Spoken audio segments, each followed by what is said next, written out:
Assalamu alaikum. In this video, how to select color pixels in Photoshop.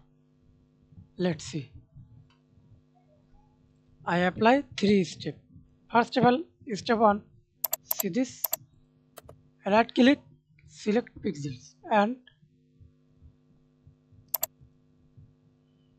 go to select tab, modify, see this border, smooth, expand, contract. Expand, select example 4 pixels. Click here. See this, select 4 pixels and contrast 5 pixels. Again,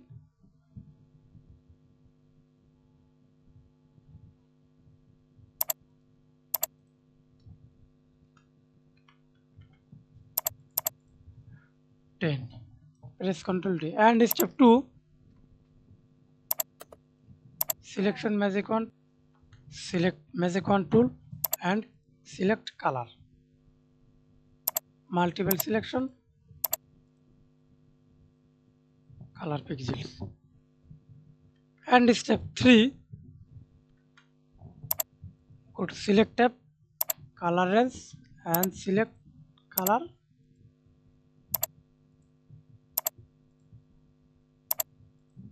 That's it. Press Ctrl D. Thanks for watching video. Please subscribe to my channel, like, comment, share.